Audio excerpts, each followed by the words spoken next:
had a big fight about that. Aha. Do you know where it was originally going to be? Okay, I have no idea. But Hello, I'm Adam Bates. I'm the design director at Nothing. Hey, I'm Yi-Ying, and designer here. We're going to do an Ear 2 unboxing. Oh yeah, can we not call this the design hub? Can we call it like the design something else? Can we call it something else? We get one each.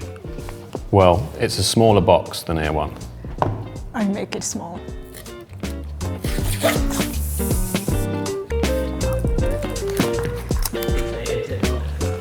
Yes. What was it in the end? What did it say? Tom say something about you. Plugs. Plugs.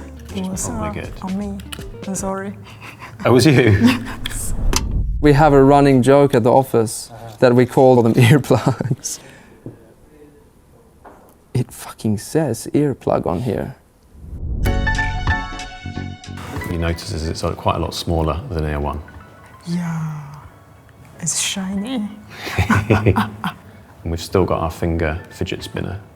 People are already starting to copy us for Ear 1, so we need to keep moving and keep ahead. And we tried many routes on this. We used lots of different textures and we kind of picked a particular matte texture that worked the best. We almost gave it up.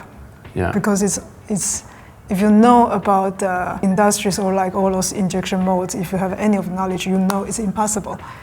It's like we are doing something almost impossible. And we tried so many different ways to achieve that. And we did it, but we can't tell you how we did it. Because the things I really want to improve from year 1 to year 2, of course, is the size. Because all of us know the year 1 is quite big because of the transparent parts.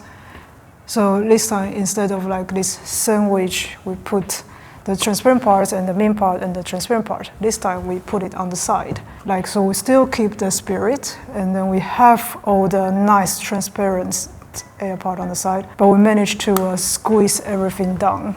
And you'll probably notice, we know we've got all the components inside this white part, so it must come apart somewhere, but you can't really see where it comes apart, and we've figured out a way to hide that.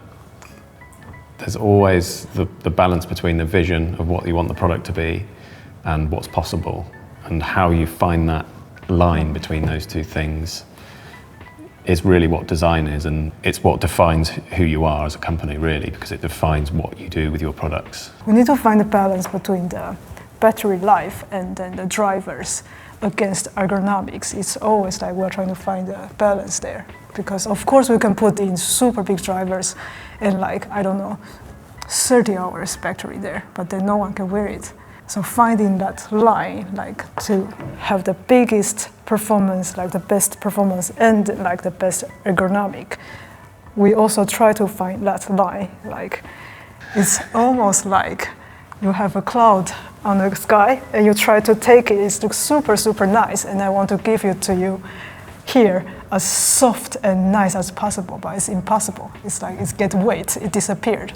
So one thing I realized on when I was on the train once with Ear 1 was that it was a stand when you open the case. Have you seen that? How did... Aha! I have an idea for the Ear 3 now. So getting onto the earbuds, there's quite a significant improvement in audio and battery life. And the one thing that you might notice is more you would feel it rather than kind of see it, which is this flat section, which allows you to input a click.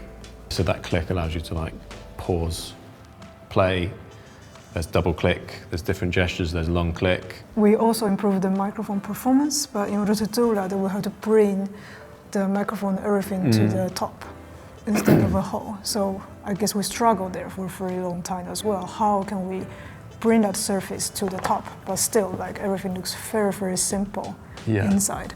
And Yi-Ying will have done her usual, when she meets a person, because she's worked on so many earbuds, she looks at your ears and probably has looked at everyone's ears here today. And I met Yi once in Stockholm. The next time I saw you was on a Zoom call and you told me what size my ears were. Like that, the ear canal. You have a median there. Medium, yeah. So you said, yeah, I remember you. Medium, You're a medium, aren't you? So you are. We'd not spoken about it. So she's just been kind of looking. Sometimes I feel like I'm a pervert on the street. It's like staring. Didn't you say you were following someone the other day that had interesting it's like ears? on the metro, like I almost follow one home because because it's so fascinating. Like, how can you even have that in there? I want to squeeze it in the inner to his ear, just to see if two yeah, fits. to see if it fits. Or do you just categorize everyone in your life by their ear size? Usually, people have medium ears, so it's like everyone is like in there. But if you have special, like large or small ears, then I would definitely remember you. Thanks, Nick. I guess here is only 1/10 of the prototype we have done. Yeah. Because we're just continuously printing things out to test. If we change something, we just print one out, print it out. You can see that we just mark everything on our mock-up, like this is too thin, this is too big, this looks weird, and we just like work spontaneously on our mock-up. So we've got lots of different ways of prototyping things. We can do 3D printing, CNC machining. You know, this is like an SLA part, so this is a very good finish. It's really good for detail. Here it is before it's being kind of cleaned off. You won't just print that one, you'll print kind of maybe 10 or 15 of those, and they'll all have variations, and then you can test each of those, and then you modify and you go again, which is why it's so good to have all this in-house prototyping. Our printer is printing like 24 hours. Oh, we really love to throw it in a print before we go home. Yeah. So in the morning when you come to the office, it's done. Oh, Yeah, it's waiting for you. It's quite difficult to prototype transparency on normal 3D printers, so we're developing improved ways to do that quicker. You can explain that. This year, we bought it in acupuncture website store. Like, I think I bought 10 of them because this is the best replica of people's ear. Like, of course, because they make it for acupuncture. So the softness and everything is super good. And this is the first year we tried when we print out. This one is very, very nice already. But the first mock-up we print is usually on this quality. So if I tried before on people with this kind of quality earpiece, and people hate me super much. They were like, put it in is fine, but taking it out, they'll be like, fuck. So we found a solution here. We try this first. Like, if it fits, it looks nice, like in all perspective. Then we print out nice mock-up like this to try on people around. So I think I'm more popular in the office after I done that. What are you listening to at the moment? I listen to podcasts, solving crime stuff. More dramatic nowadays. Real crime.